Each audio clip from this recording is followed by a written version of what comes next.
if you'll pardon me, I'm not quite adjusted here to the distances in my glasses. I want to hold my notes in the same place where the microphone is.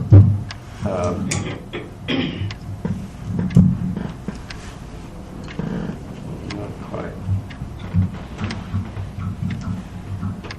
That's not going to work. So that's not going to work. That might work. Not so close. Not so close. As long as they can hear me, that's okay.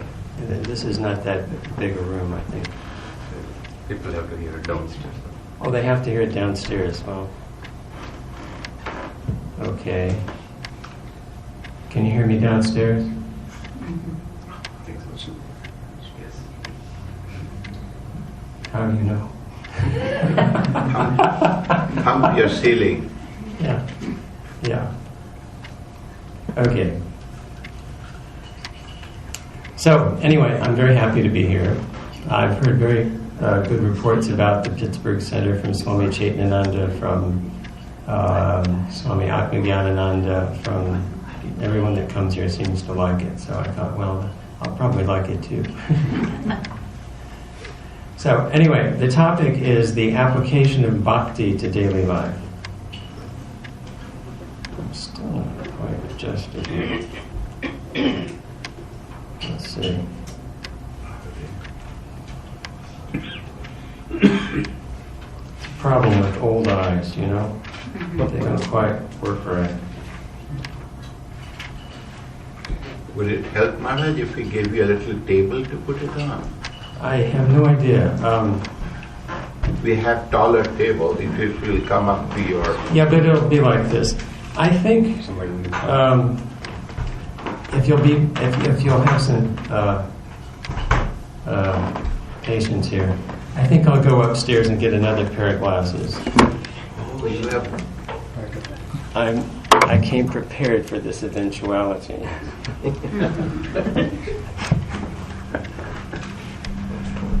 Stay tuned. Aspiration and persistence.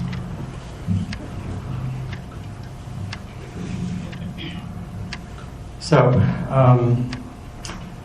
the topic is the application of Bhakti to daily life. Sri Shankaracharya, the great teacher of non-dualistic Vedanta, said, "Of all the means to liberation, to complete freedom from all bondage and suffering, Bhakti, devotion to God, is supreme." Why? He's a teacher of non-dualistic Vedanta.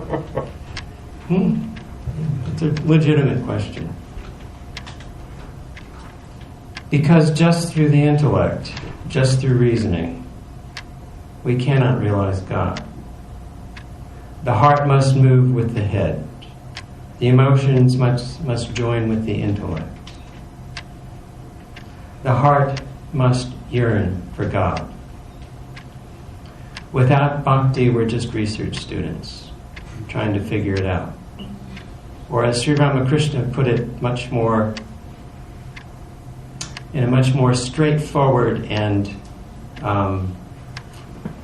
expressive and emotive manner, without the heart involved, we're just asses carrying a load of books. It's true. It's dry. Constant recollectedness of God is called Bhakti. Truly speaking, we meditate on what we love. That's what carries us through this life, and it is the vector that determines the direction we take when we leave this life. And what is it that carries the normal, well-adjusted person through life? Years ago, this was brought home to me in a conversation that I had while I was doing market research shortly after college. I was interviewing a man who inspected commercial buildings for an insurance company for a living. He's a pretty sharp guy, go in there and see what the risks were, how they were operating, how they could reduce their risks and their insurance premiums, and save their employees from possible injury. He'd do that sort of thing. And he was very good at it, I could see. But he was an older gentleman. And as often the case, when people get older and they have really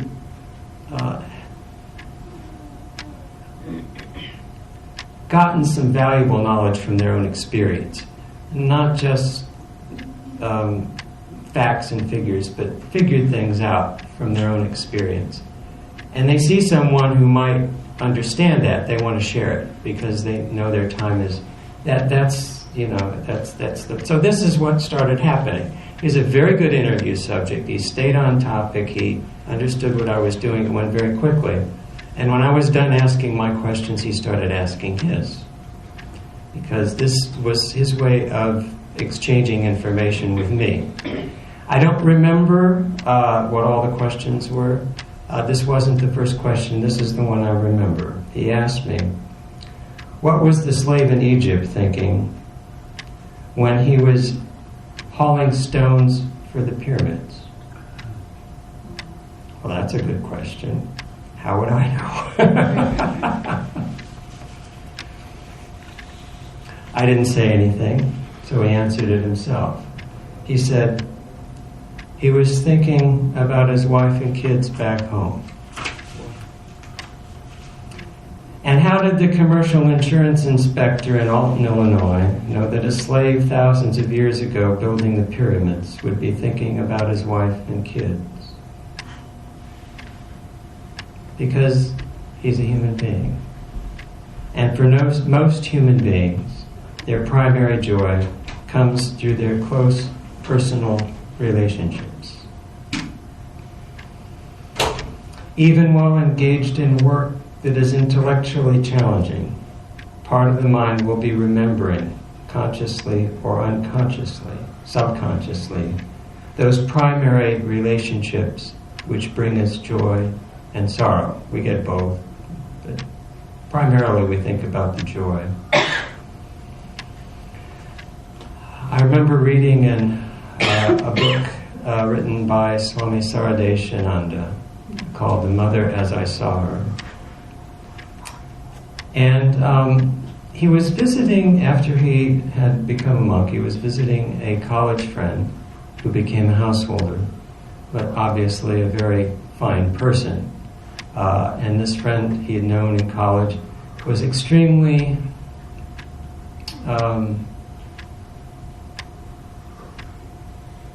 upright, truthful, punctual, and fastidious.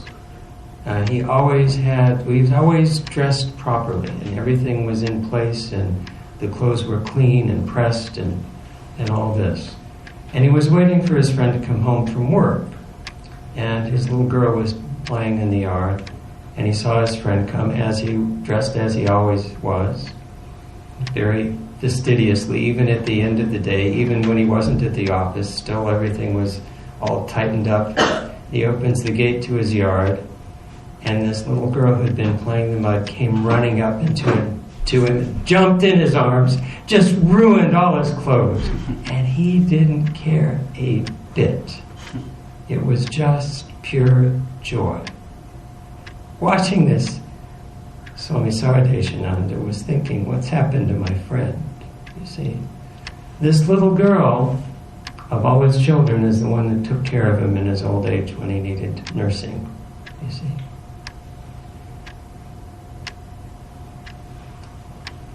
It's an illustration of how things change when this channel of human relationship opens up, you know.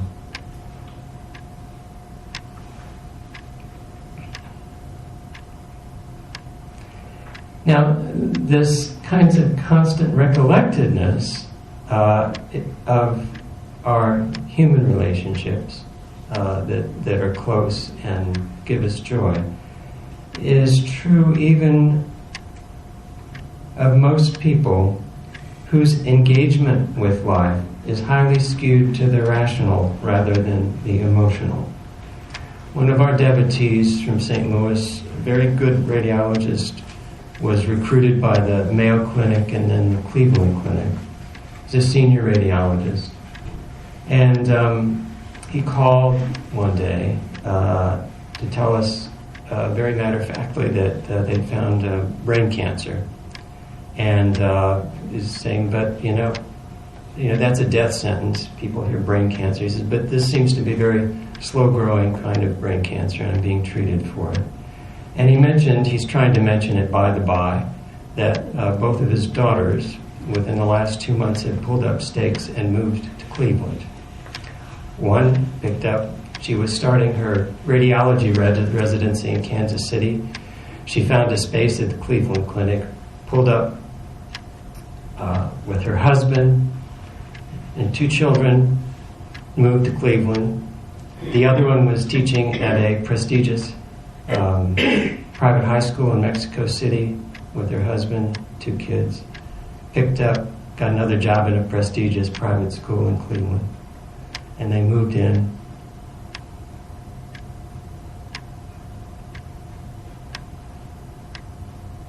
Just so they could be near their dad when he needed them, you know. And he's giving terrible news, but the joy in his voice was awesome. I'd never heard his voice so happy. But he was trying to be very clinical about it. And he said, he says, there are 8 more mammals. That's 2 daughters, 2 sons-in-law, 4, no, I think how'd that work? Yeah, they each had 1 grandchild. 2 grandchildren and 2 dogs.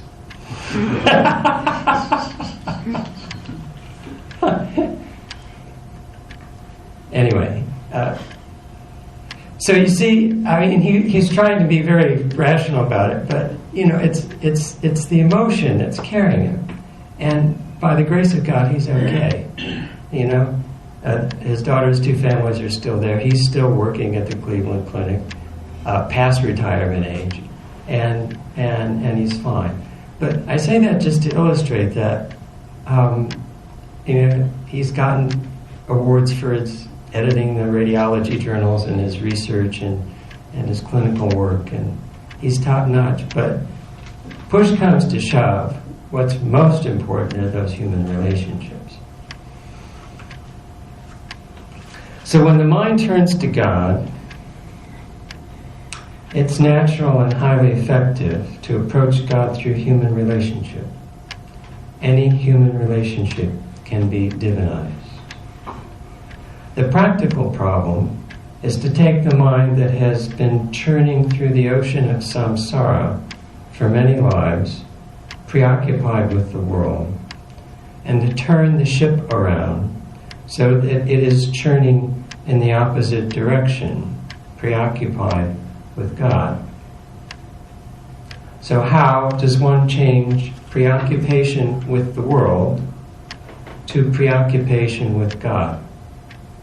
How does one change devotion to the world to devotion to God? Bhakti. The topic is the application of bhakti to daily life.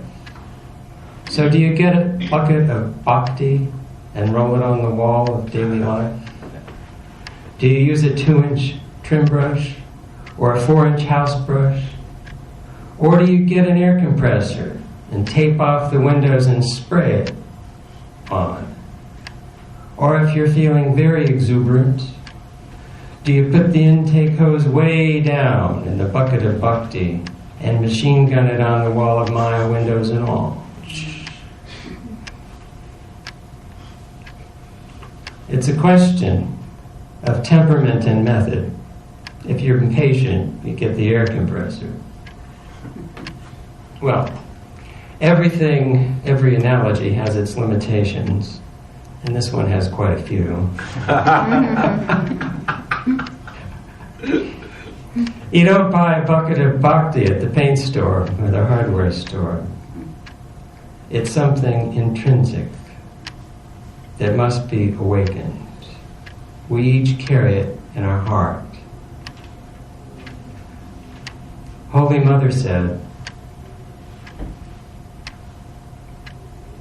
the first time she met Sri Ramakrishna, she felt like a pitcher of bliss had been placed in her heart, which has been pouring ever since.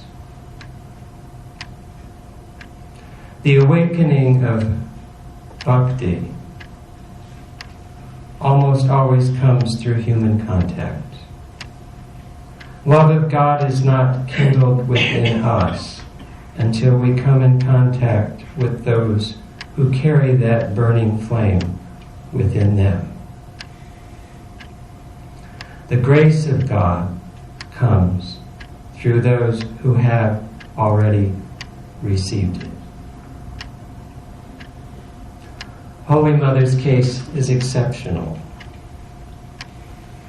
Sri Ramakrishna was exceptional.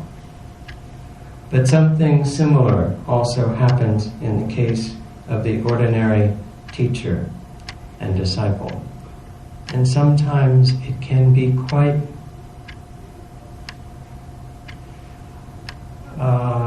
sudden, quite dramatic when this opens up.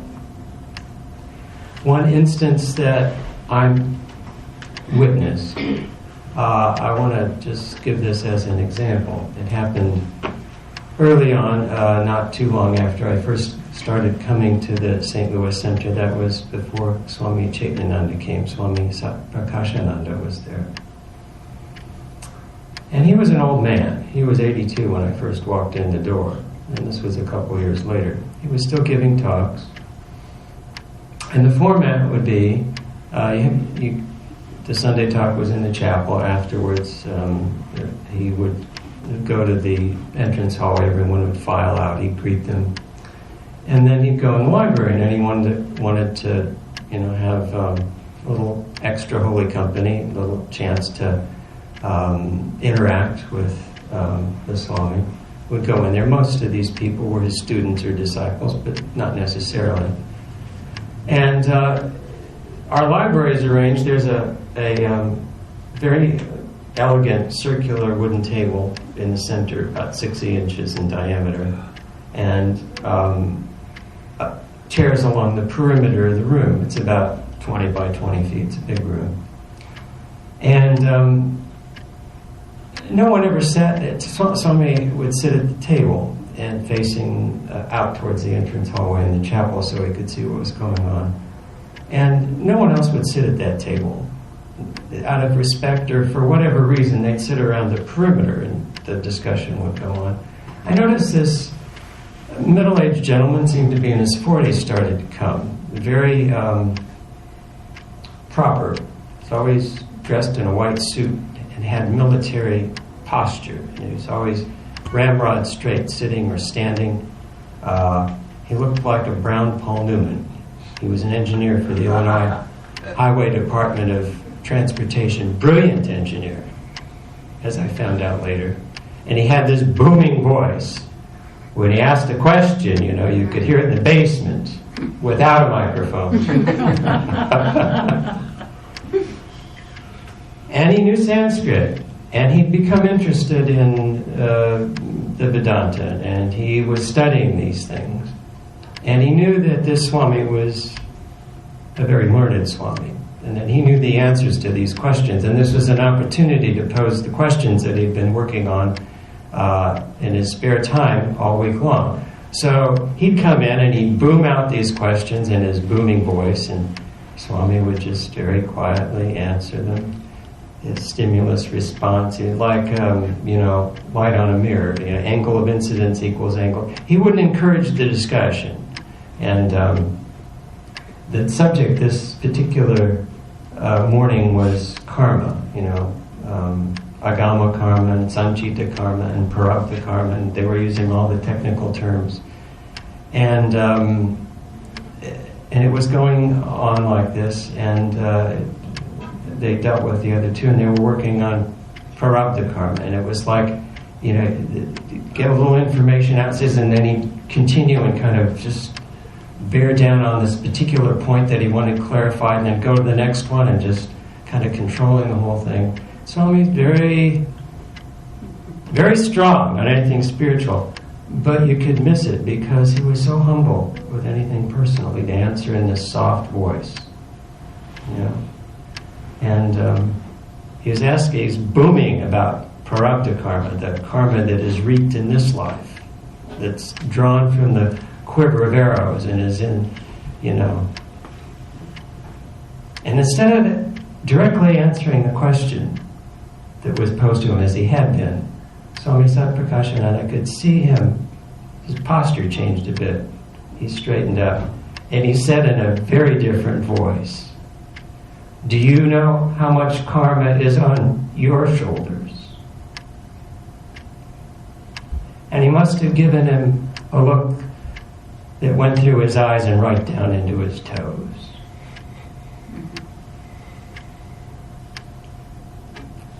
Because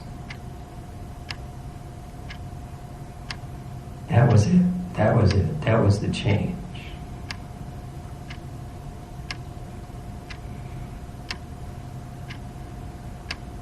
I was sitting behind the Swami, and a bit to his left, and I could see what was going on with Kapil Deo Yadava. His posture changed, the expression on his face changed. His hands came up like this, and he said, "Maharaj, I don't know. You know."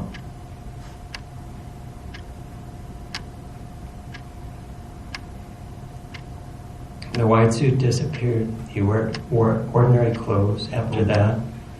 He never again sat at the table. He never again asked a question in the library. He'd stand by the bookcase the whole time that Swami was in the library after the lecture with his hands like this. And when Swami would leave the room, he'd say in a soft voice, "Please bless me."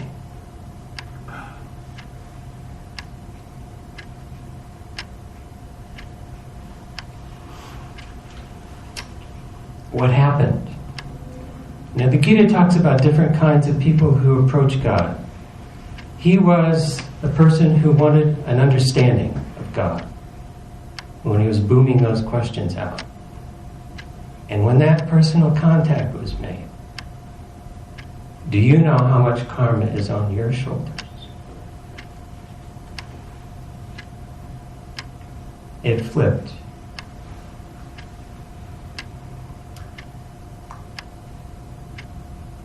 And he saw the man that was sitting across it from him at the table, not as a scholar who knew the intellectual answers, but as his spiritual teacher. That's what happened there. We can understand a lot, and that might give us a little bit of reverence, a little bit of respect, but that's different than love. Love is personal. And that's what happened at the table. It was immediate, it was an immediate change, and it was permanent. It didn't change for the rest of his life. So this is what happens. It's an open secret until that door opens for us. See, and the Guru is the one that opens that door. That's the channel through which it opens. Now I gotta tell you, Swami wasn't very encouraging. He said, well, it takes time, wait, be patient. He did get initiation, and this is how it happened. He came alone for many months, and then he came with Pratibha. Pratibha was there. And that went on for quite a while. And one day, Pratibha said to her husband, she said, she said, I want a japamala. I want a rosary. She says, ask Swami if he can give me a rosary, a Rudraksha bead rosary. Kapil Dev says,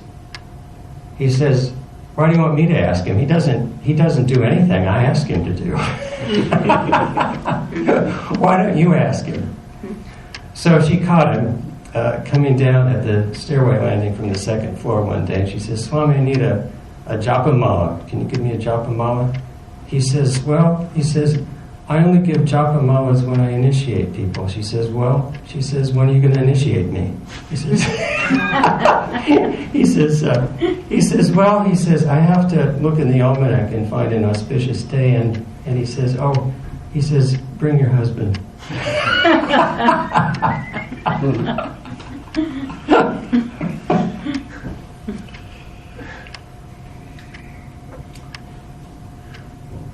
Once that love of God wakes up, how do we nourish it?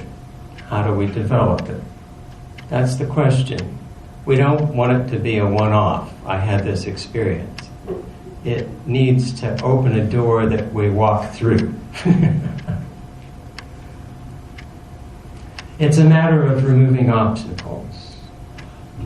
It is the urge for the infinite, the eternal, and the perfect that impels our seeking wealth, position, love, friendship, and power. And it is why our minds refuse to be satisfied with anything limited and imperfect. As Swami Vivekananda once said, and I don't know where he came up with these things, he's talking about the same phenomenon. He says, the universe is the wreckage of the infinite on the shores of the finite.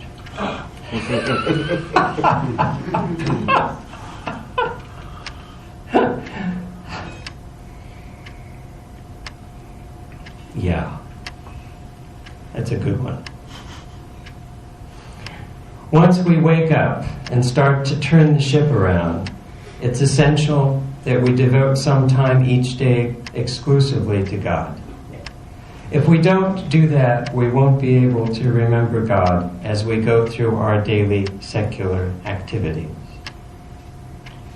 That time for God usually takes the form of puja or japa and meditation, but not necessarily that. And it doesn't matter if we don't necessarily remember God very well during that time that is devoted exclusively to God. We have to make the daily effort.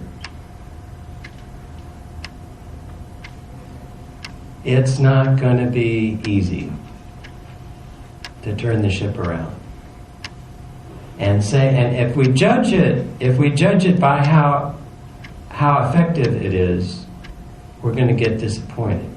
You just have to do it. It's more like learning to play the piano than cramming for an exam. We had this brilliant Washington University student who stayed with us for a semester, and he'd finished his requirements before he graduated, and was taking it easy the last semester, was learning the piano, and he came in one day, he said, you can't cram for the piano. You have to practice it every day. He said, I tried.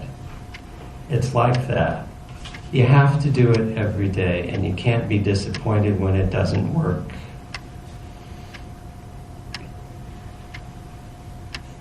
Over time, that daily effort will change us, and we will be able to practice karma yoga and remember God more or less in our secular activities. Now, I said you don't necessarily have to do it by japa or meditation or puja. We had a devotee in Edinburgh, Texas, and I was in Dallas last month and mentioned this, gave this talk. And Edinburgh, I said, do you know where Edinburgh, Texas is? It's such a bird that in Dallas they didn't even know where Edinburgh was. It's down near Brownsville on the Rio Grande River. And obviously he was the sole Vedantist in Edinburgh, Texas in 1947 when he first came to Vedanta. He met Swami Satprakashananda in Southern California, and then went and saw him in St. Louis. And he would come up and stay with us for a week every spring. He'd take the train up, And Norman was a character. Very self-deprecating. Very interesting guy. Voracious reader. An intellectual. When we went down to help him move into an independent living community when he could no longer take care of himself properly, he was in his 90s, we cleared out his bookshelves. I gotta say, Norman was not a good housekeeper. You know what happens? You know what the definition of archaeology is? I'll tell you. Archaeology is poor dusting habits over long periods of time.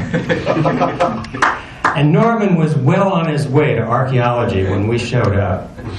But the books he had Marcel Proust's Remembrance of Things Past. I opened it up. He'd read it. He had notes in the margin. He was comparing it with Vedanta. And you could tell that he had something. You could tell that you couldn't let this self-deprecating humor that he had fool you. He had something from his years of practice. But he didn't. He said, I can't meditate. I don't meditate. He says, my practice is to read. And I can understand Vivekananda. He spoke in English. I read Vivekananda. And I take notes. I'll take down what he said. And he developed his own shorthand. He showed me. He could read it. I couldn't. And in his later years, when he was an old man, your memory's supposed to be failing, he could quote paragraphs and pages of Vivekananda. It'd come up in conversation. He'd quote it like that. So we had a brahmachari named Neil, and he was kind of new. He didn't know Norman very well. Now, I gotta say, okay, Norman was self-deprecating about himself, but not about his native state. He used to say, never ask a man where he's from. If he's from Texas, he'll tell you. If he's not, don't embarrass him.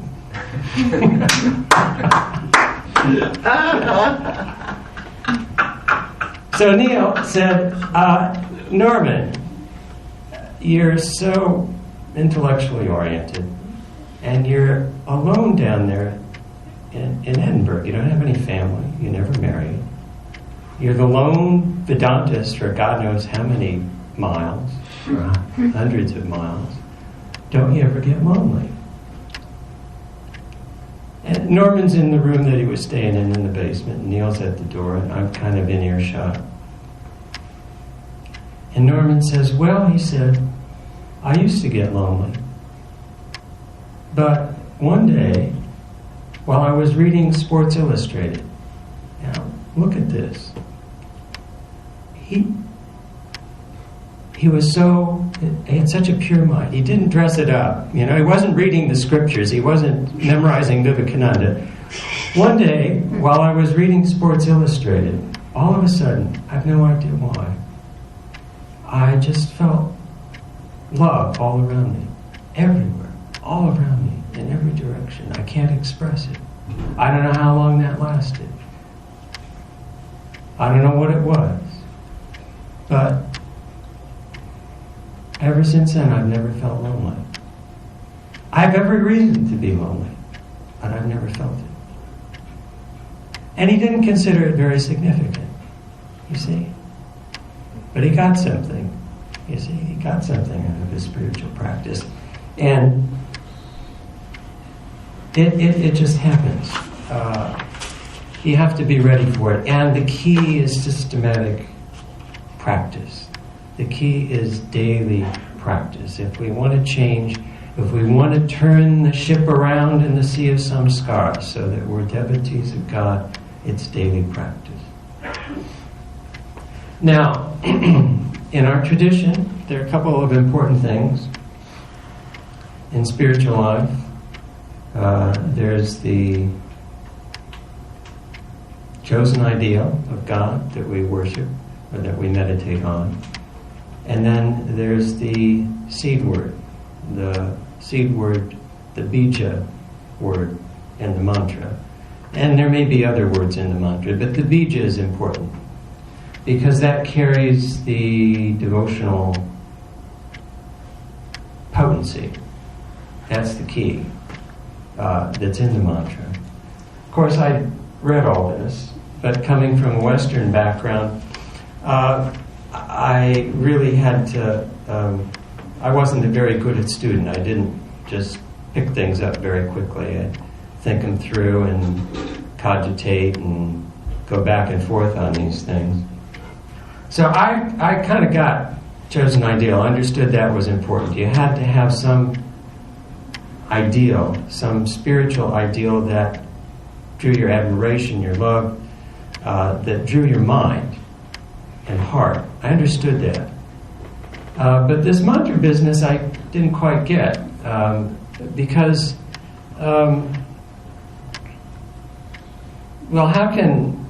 And they've done studies on this, that transcendental meditation was gaining traction, and some people in the university did some studies, and they found out what the transcendental meditation mantras were, and they did this scientific study that, you know, they give meditation instructions with the TM mantras, and then they'd give another group, a control group, of meditation instructions with words like Coca-Cola.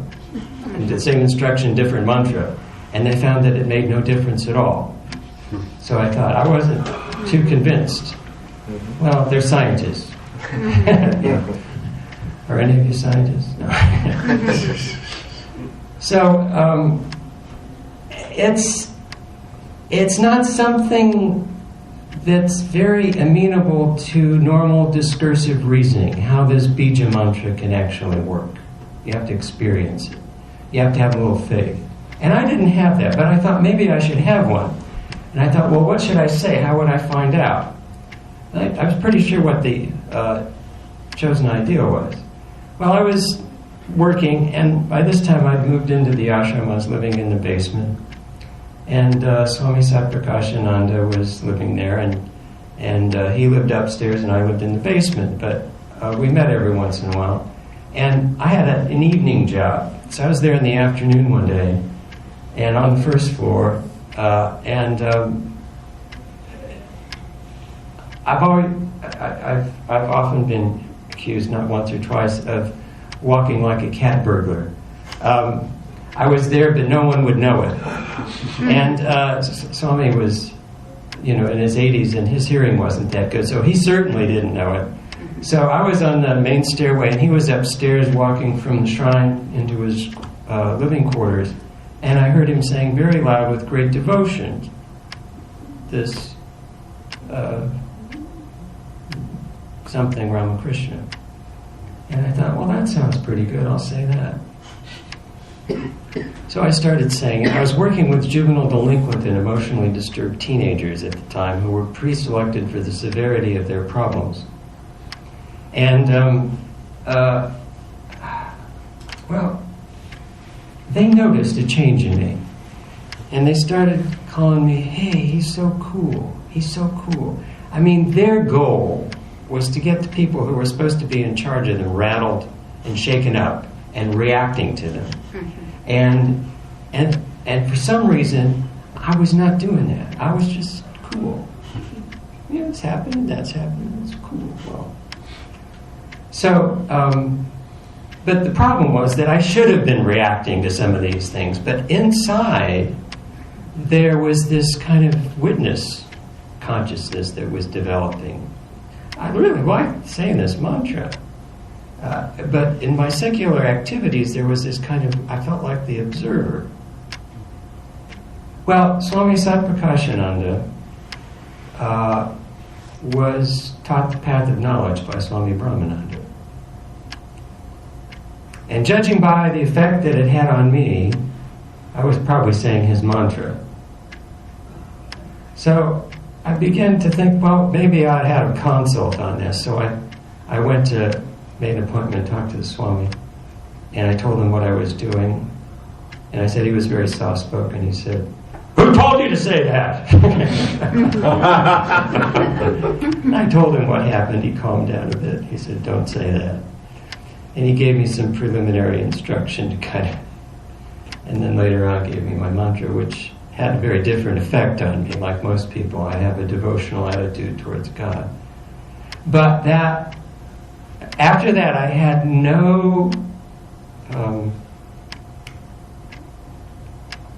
I had a great deal of faith in the efficacy of the Bija mantra. It works. It worked for me. This one, without my knowing what it was having this non-dualistic effect on me. And the mantra that he gave me and that I use now has a very different effect.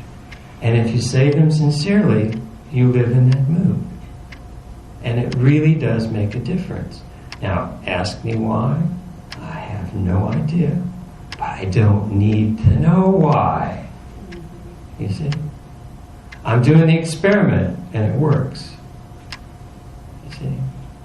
Some of this stuff is so subtle that we don't have the objective, empirical evidence that's necessary for us to think about it. It's beyond that. It's beyond the realm of the senses. So at that stage, the guru becomes very necessary, and the tradition that you're in as well. If you're in a tradition that produces illumined souls, you can pretty much go to the bank with what you get, so to speak. Can't deposit it though. Now, I want to talk a little bit about how are you. We say, how are you, when we meet people. We say, oh hi, how are you? Well, no one expects you to tell them how you are, right? I mean, hi, how are you? You're supposed to say, fine, how are you? I'm fine. Right? That's how it's supposed to go. Well, you is the empirical self. How are your investments? How's work? How are your near and dear ones? How are the kids? How are you physically? How are you psychologically? Now, it's kind of a Rorschach test. You know, I have an aunt who's 89 now, and a grandmother, great-grandmother. And when I ask her, how are you? She'll say, she'll give me a rundown of all 4 kids and some of her grandchildren. And then I say, yeah, Marcia, how are you? Oh, I'm fine. Now, if she ever puts herself on the spiritual path and gets serious about it, I mean, she should have a mantra that gives her the bhava of a parental attitude of the mother, because that suits her. That's what she is. She's not thinking of herself. She's thinking of her kids and her grandkids and their welfare. You see? So that's how it works. So in the 1980s, there used to be a devotee from Southern California. Swami Chaitnananda was in Southern California before he came to St. Louis. And she'd call once in a while.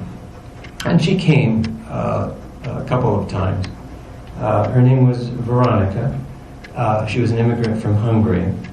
She always wore black, and she spoke like Marlene Dietrich.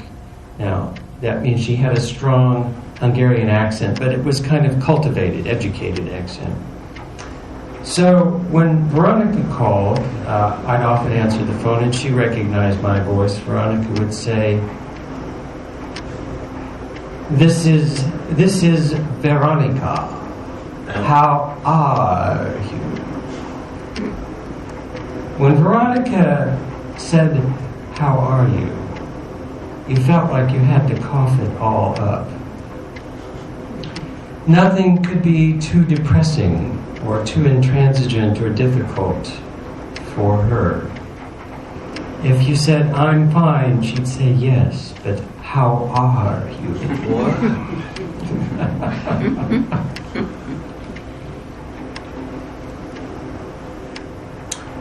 Her how are you was like swallowing a prescription expectorant.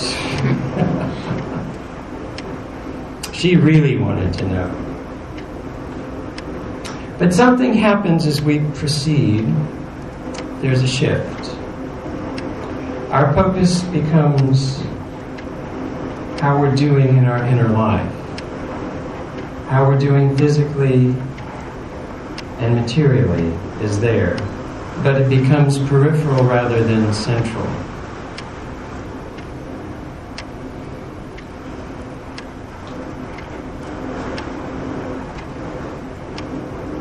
Now we had another devotee named May Kuntz. And it was interesting coming in the 70s to see these devotees who had come in the late 30s and the 40s and the 50s in St. Louis. They're all regular Americans of European extraction. And somehow or other they'd gotten interested in Vedanta in this very conservative, mainly Catholic city that had been developed by the French. And they all had gotten something like Norman. They all had taken it very seriously, and they all had something. You could feel it, each one of them. Especially as they got older and sicker and they approached death, it was very instructive to see them face old age and death, and to see what they had gotten from being devotees of God in this path. So May was, at this point, she came in 1939, and she was very simple. She started memorizing the Bhagavad Gita before Swami Satprakashananda even came to the city. Somehow she got interested in the teachings. But she wasn't educated, but she had such practical intelligence. You couldn't fool her. There's a saying, you can't cheat an honest person. She was that person. She could see through anything. She was awesome. Her husband installed meters for the gas company. She was strong-willed and practical, and a bit eccentric. See? But in this case, she was telling me about a visit to her doctor. Now, she took care of herself with the food she ate, and the food she didn't eat, and her spice cabinet. And she'd go to the health food store and she'd read the labels. And we had this lady that visited us from San Francisco area. Her father had been one of the people that worked on the A-bomb. His name was Elsasser. And Barbara was very bright. She knew all this stuff. She was a chemist. And she stayed with May once when she visited us. And she said, she really understands what's on those labels. And she'd just go, when she couldn't handle something, and she got in her 80s and early 90s, she'd go to the doctor for a consult. So she went to the clinic one day, and she's telling me, this doctor asked her that question, how are you? Well, one of her valves had been replaced in her heart with a pig valve, and she had about 4 or 5 different issues that she was working with. So she went down the list, 1, 2, 3, 4, its general situation, its present situation, with each particular item on the list. Very clear-headed, with great understanding. And then she looks at this doctor and she says, but I'm fine. With her blue eyes sparkling. And she said, that young doctor just cocked his head and looked at me. He didn't understand. Then she giggled like a little girl. Well, what happened? That shift happened for her long ago. Your health, and when that shift happens, you live in your devotional mood. You see? Your investments can go south, your health can go south. Everything can collapse around you. And you're fine. Because you're living in that devotional mood. You see? So, the devotional mood, that relationship with the divine, is embedded in the mantra. And as the mantra takes hold, we begin to live in that mantra, and we die in that mantra. We leave the world in that mantra as participants in the process of death rather than victims of it. Because it takes us out of our gross body identification and gets us into our subtle body, which is what happens when we die. The subtle body, the gross body, the material body can no longer support the life force, so the subtle body leaves, takes the prana with it and leaves. And that mantra, that spiritual practice, that bhava that we live in,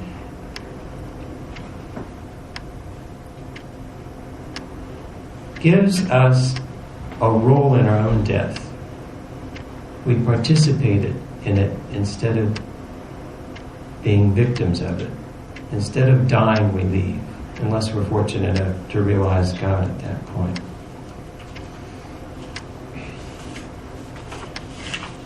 Now, one of the characteristics of illumined souls is that they don't trouble others, and others don't trouble them. It's in the Gita. And how many of you knew Swami Bhuteshananda? He's president of our order about 20 years ago. Well, he's my sannyas guru.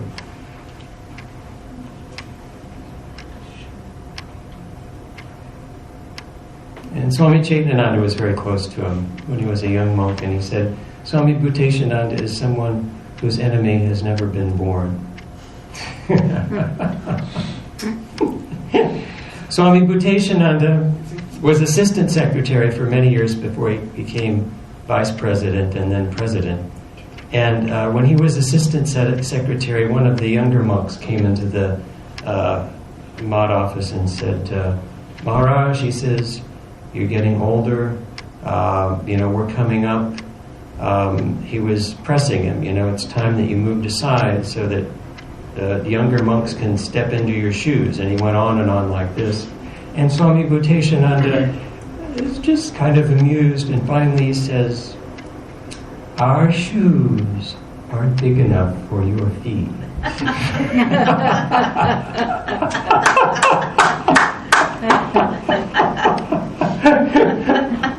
He was a small person. I'm sure that's what he meant.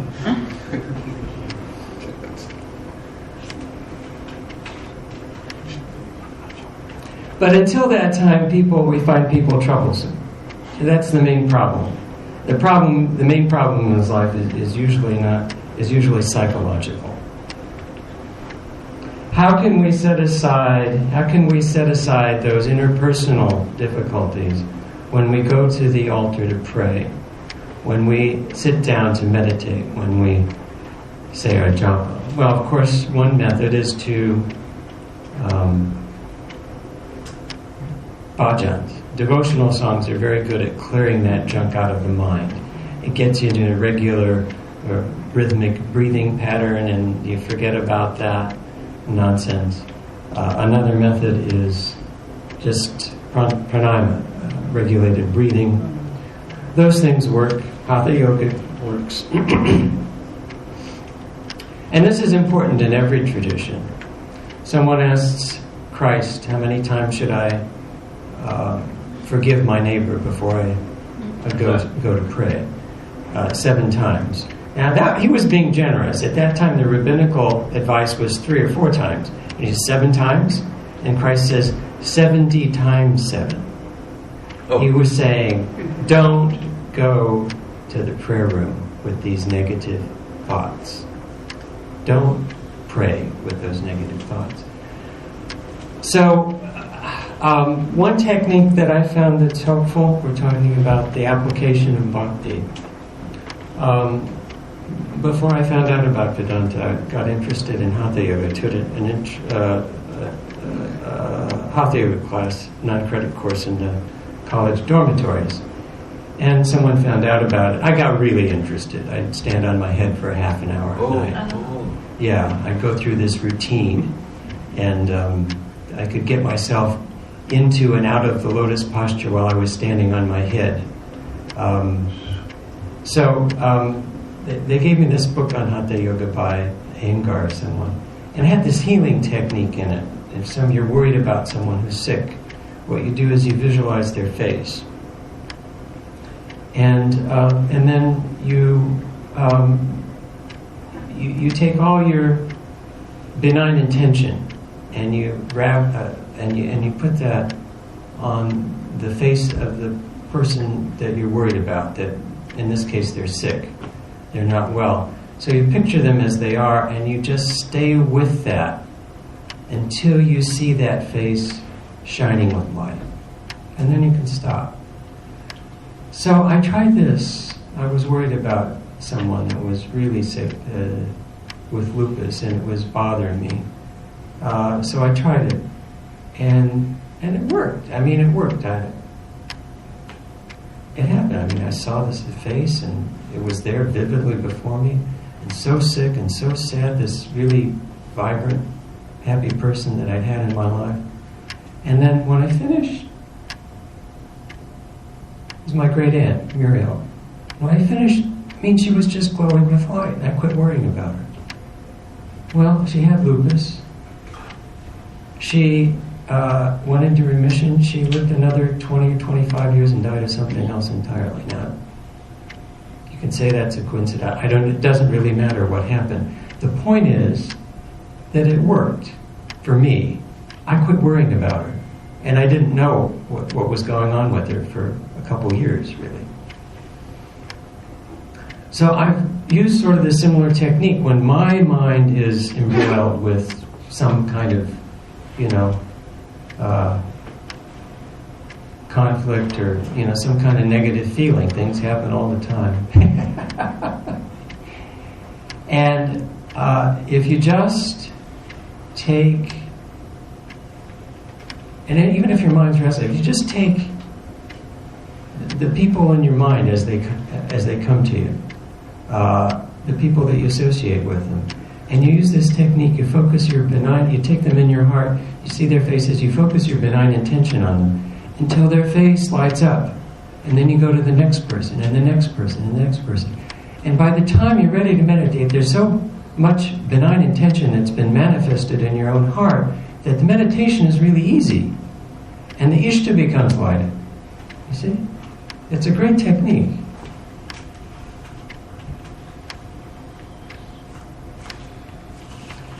There's a comic book, a comic called Peanuts. You ever heard of it? Mm-hmm. Charles Schulz. And this is kind of relevant, but kind of tangential. Bear with me. Ralph Niemöller comes into the center one day, and he's cut out this Sunday before the talk, and he's cut out the entire cartoon from the comic section. And these days, it was in color, and the squares were really big. And Lucy's there, and she's facing 90 degrees to the reader. She's facing off this direction. But she's got her head swiveled at 90 degrees and talking directly at the reader. And going through all this New Age stuff about, I love mankind and all this kind of stuff that was going around in the 70s and 80s. And she does this for most of the cartoon. And at some point, she's talking away and Pigpen walks in from the other side. Well, Pigpen is this disagreeable character that walks around with a dark cloud over his head. And he's a mess. Physically, psychologically, no one wants to be near him. So he walks into the frame, and her head swivels, and her mouth opens up so you can see the force lines coming out. In the next frame, you see him doing backward somersaults out of the comic strip. And then she calmly turns back, she swivels her head back to the reader and says, "I love mankind. It's people I can't stand." We have to turn that around. The individuals that we come in contact with, we have to be able to manifest that love on in the instances where we find those human beings in our lives.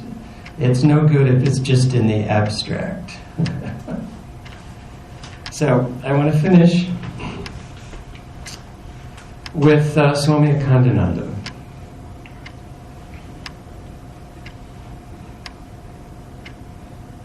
This is from his book, From Holy Wanderings to Service of God and Man. And he was the first of the disciples, monastic disciples of Ramakrishna, to leave the monastery.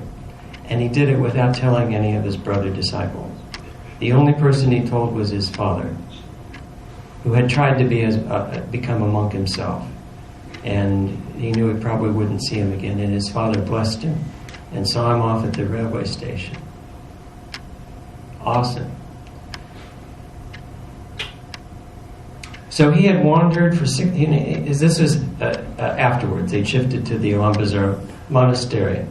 And he's saying, for 6 or 7 years I had not, while I was wandering, in and out of Tibet and all over the Himalayas and Kashmir and freezing on the glacier, for 6 or 7 years I had not suffered from any disease worth mentioning.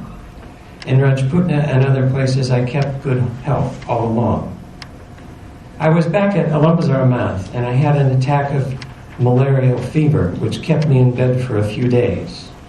One evening I had a bad headache, and Subodhananda painted my forehead with an ointment prepared with a paste of powdered black pepper. The irritation caused by the black pepper kept the headache in check for some time. Then the whole night long, I revolved an idea in my mind. The conclusion arrived at is a memorable thing in my life, so I note it down here. What a marvel! For the whole night, I totally forgot I had any suffering. The point of cogitation was this: the 5 modes of approach, the 5 devotional moods, the 5 bhavas: serene, shanta; servant-like, darsya; friendly, shakya; affectionate, vatsarya; and the sweetheart mode, the madhura. These bhavas are nothing but an attempt on the part of the jiva to enjoy all the fun of life by assuming a relationship with God with the help of the bhava or attitude that comes easily to him or her.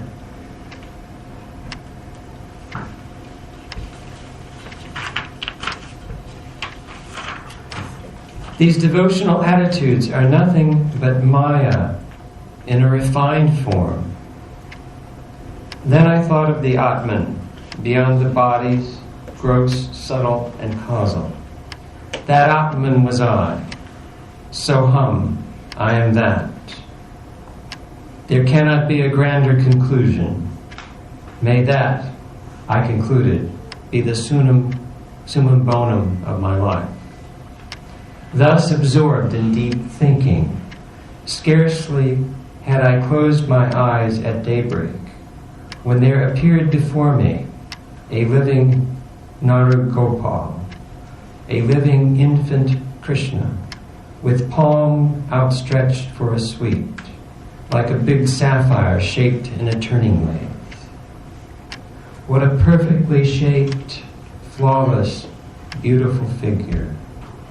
The effulgence from that divine body of Gopala illumined the entire room. A radiant smile on the beautiful lips.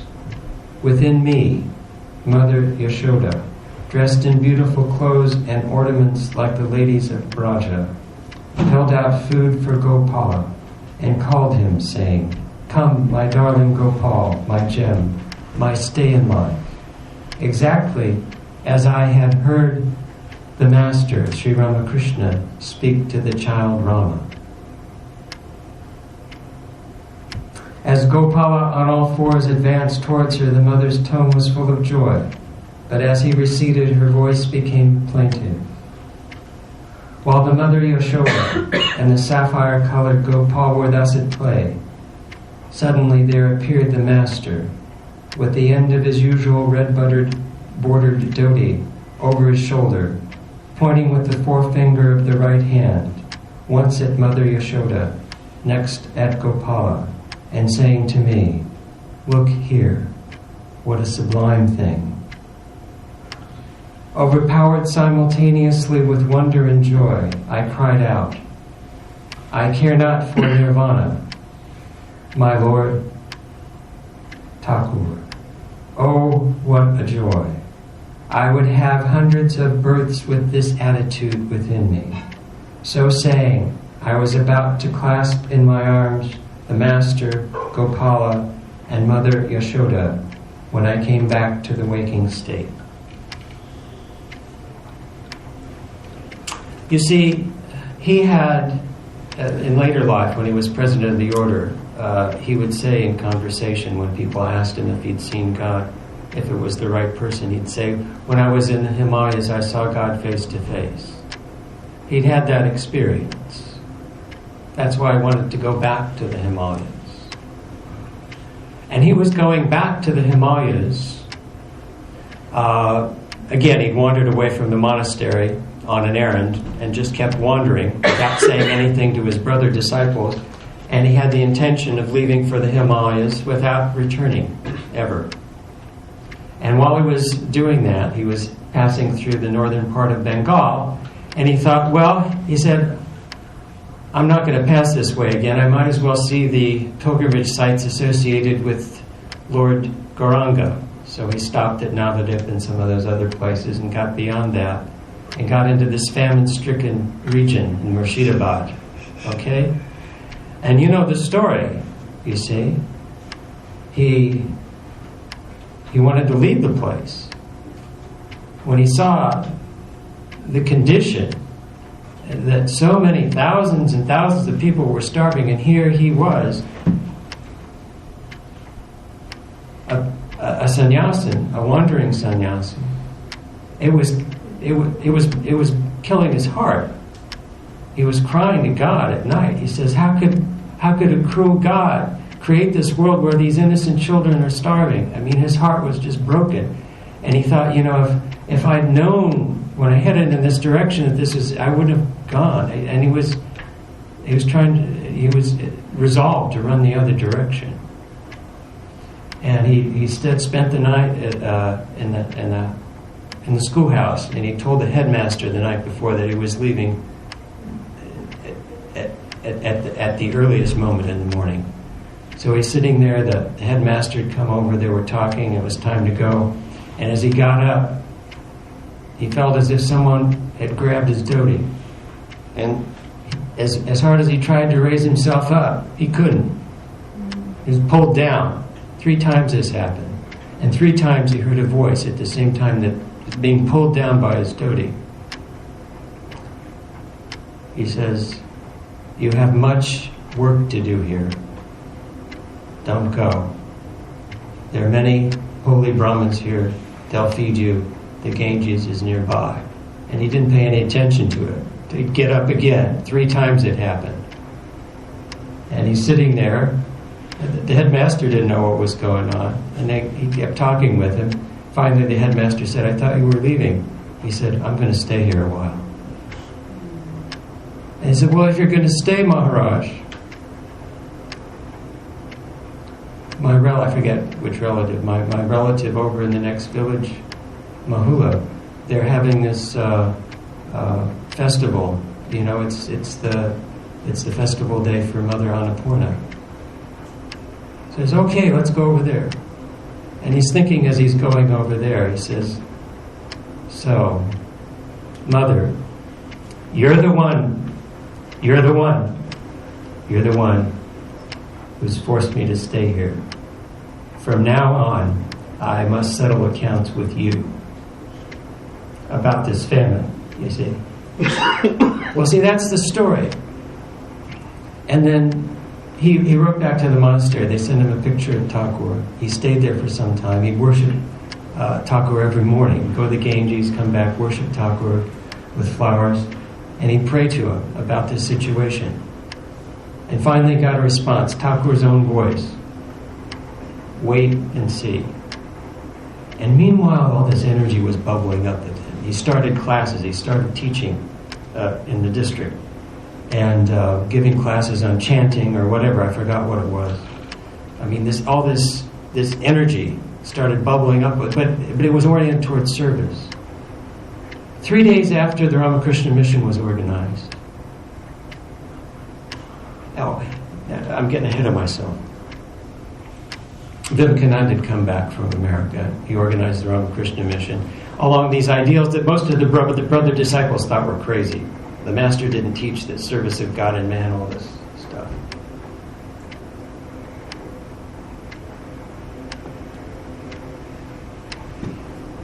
This was not Swami Akhandananda's idea. It was Mother Annapurna's idea. It was Thakur's idea. But it bubbled up in him, and he'd write letters about the condition there to the monk. Swami Brahmananda wrote him, "Come back. You're penniless. One person can't do anything for thousands of people." Swami Premananda wrote, "Come back." Swami Vivekananda was in Darjeeling for a change of health. He wrote to him, "Come back." His reply was, he says, "What you say is true, but I'm going to stay here and do what I can, do or die." Vivekananda came back to Calcutta. He read all the letters. Someone was coming to the monastery from the Mahabodhi Society. He said, "We'll donate, 1,000 rupees from our famine relief fund." But before that, Vivekananda came back. He said, and he read the letters, and he said, "You have the spirit and the spunk that's necessary." He said, "I'm sending you 2 monastic workers and 500 rupees." That got there before the other donation. And 3 days after the Ramakrishna mission was formally instituted, Swami Akhandananda gave rice stoles to 16 people in Mahula. That's the first official work of the Ramakrishna mission. And then afterwards, so many people died. There were all these orphans, so he formed an orphanage with these orphan boys. And his love for those orphans was so great that not even the love of his brother disciples of Swami Premananda, Swami Brahmananda, all of them put together could keep him away from those boys. See, this is what happened from a dry jnani who would go away and go the other direction from the sight of human beings. This attitude was put into him by Sri Ramakrishna, the mother. He was a mother to those boys. He was a mother to those villagers for the rest of his life, you see. This is, he already had jnana. This is big jnana. This is fuller knowledge. Seeing God in those people that you're serving. And this devotional attitude of the mother stayed with it. So that's enough. It's 9 o'clock. I could go on, but I'm not. So.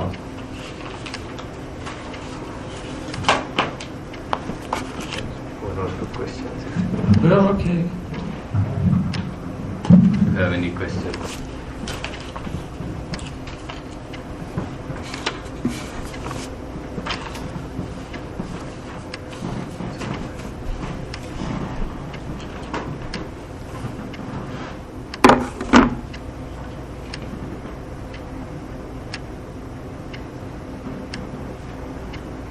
It's raining nicely.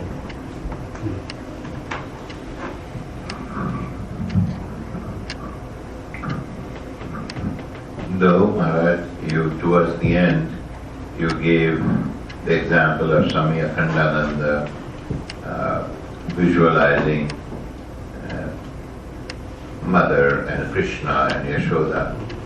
Earlier, when you were giving the example of I like mankind, I don't care for man. So, but when you left at that, and then you said it's the other way around, which is needed. Do you see for people here all of that is available? That means you can see God in man, God in humans, and try to have that as a primary devotional practice.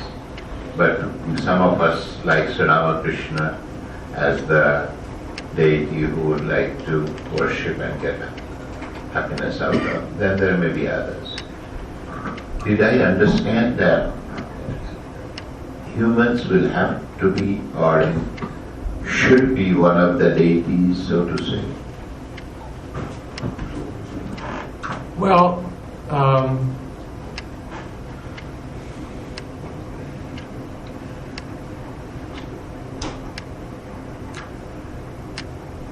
it's very much.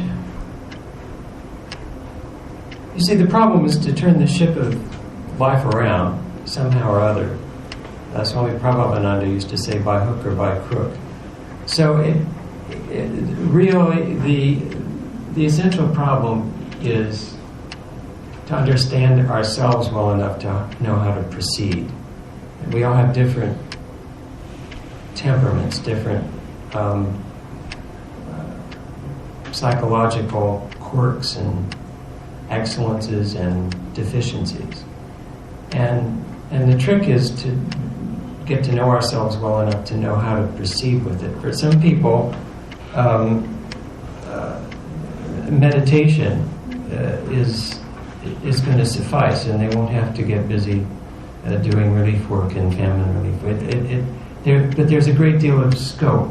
Swami Vivekananda saw that in this age, which is getting more and more intensely busy and superficial, such that you can't avoid the busyness and the superficiality being in that environment, that this practical path of